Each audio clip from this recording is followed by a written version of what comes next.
Hello everyone, Zerokimchi here, your source for Android emulation news and gameplays. Today I'm showcasing a new update for Winlator CMOD by Coffincolors. For those that don't know, CMOD is a modded Winlator that offers a myriad of features not found on other mods. The reason I never covered this is because updates for this modded Winlator were very fast, but now it's finally time to do one. Let's get started.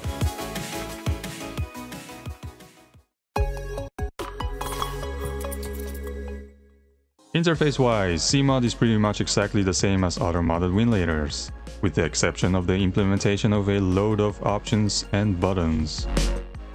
For instance, on the home screen top right corner you will see Big Picture mode, which is similar to that of Steam. In Big Picture mode you can select a game and a cover picture will show up along with the settings that you have set up for this game. Tapping on settings in the top right corner brings you to another screen where you'll be able to change the background music of Big Picture mode.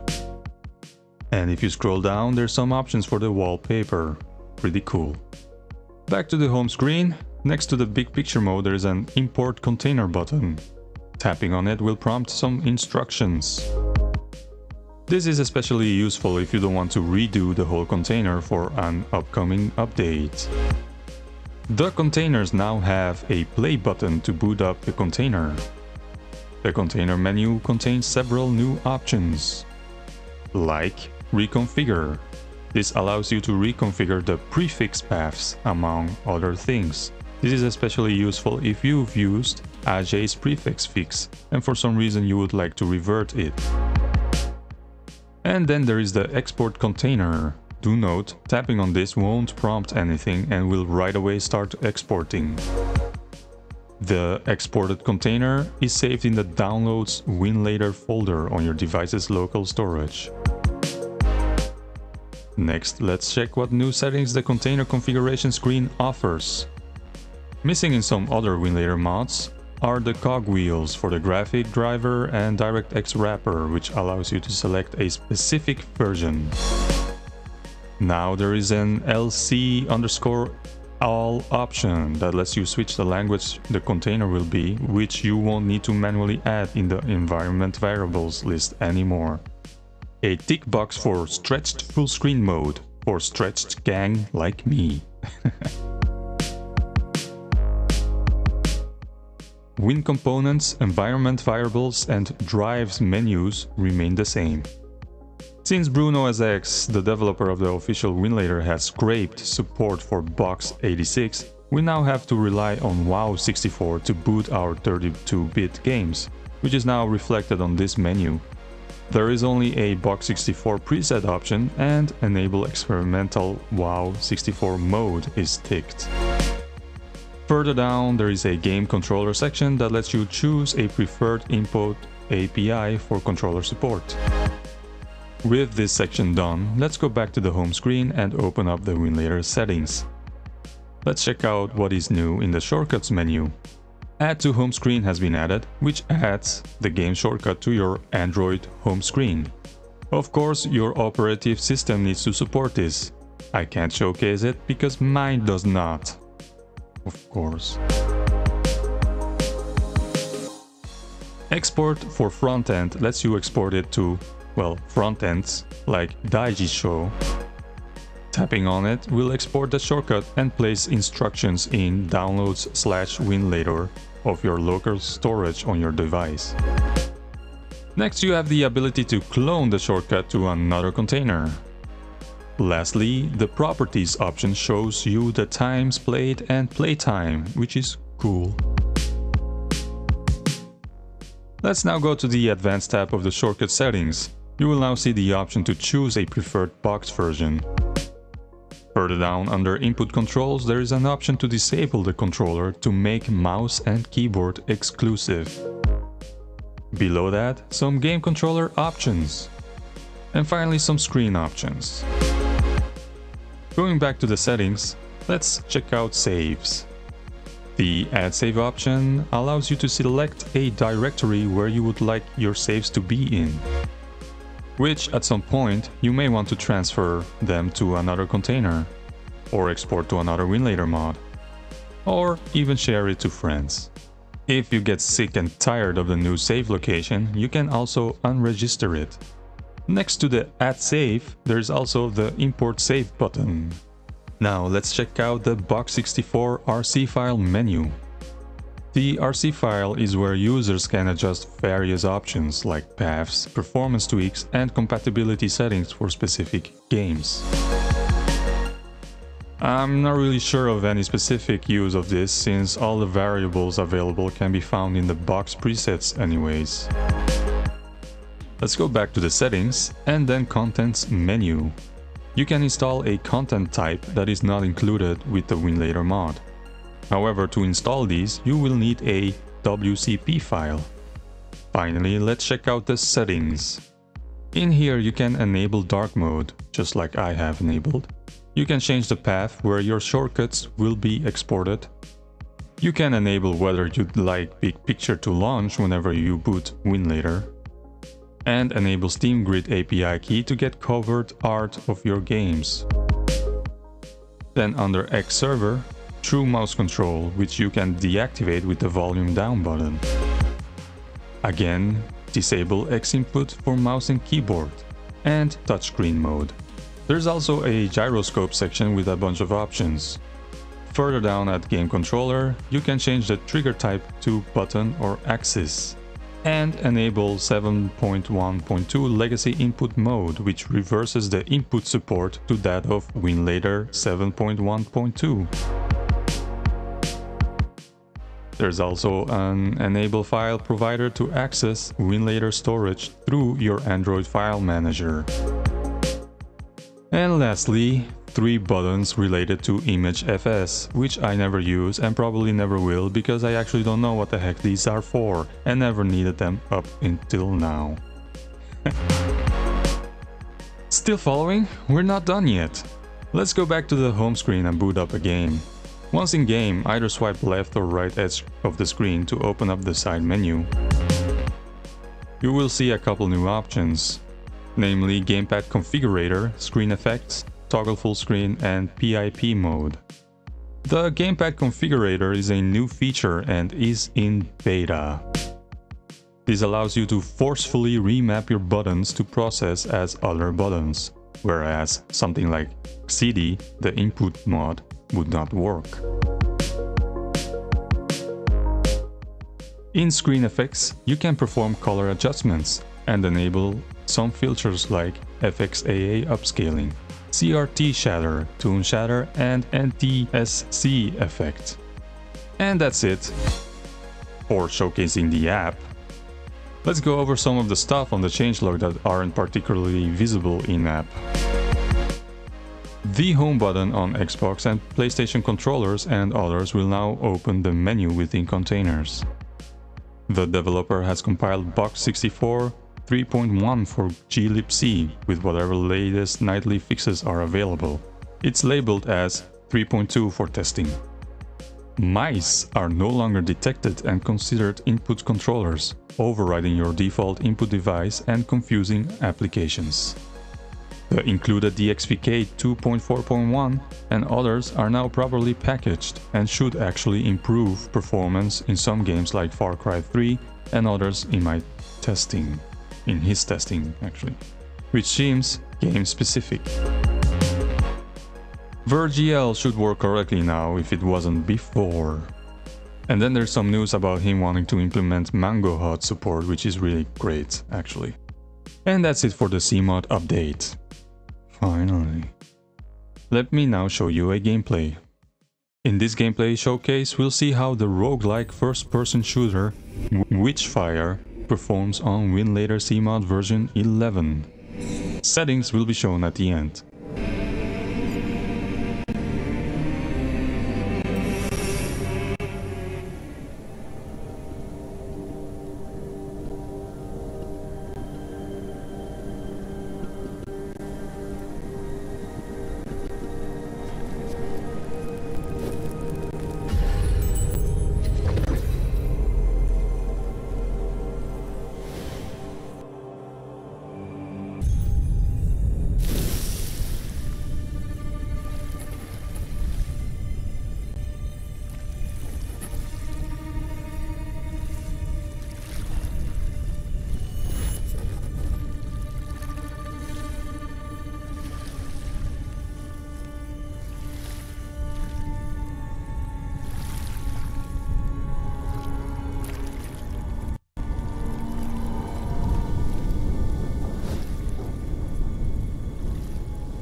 For this game, graphics were put too low. Unfortunately, the game seems very unoptimized and not very pleasant to play because of the abysmal frame rate. Ending this showcase early to stop my device from suffering. As for settings, Wine 9.19 was used, but it's also playable on 9.2. A resolution set at 544p with Turnip version 24.3.0 revision 8. DXVIK 2.4.1 was used, and then box 0.3.2 and box preset set to performance. Lastly, since this game uses DirectX 12 and DirectX 12 is mostly broken on the latest Winlator mods, you need to set it to DirectX 11 in the execute arguments box. No dependencies were needed for this game. Hopefully this helps you boot the game. Thank you for watching and see you next time.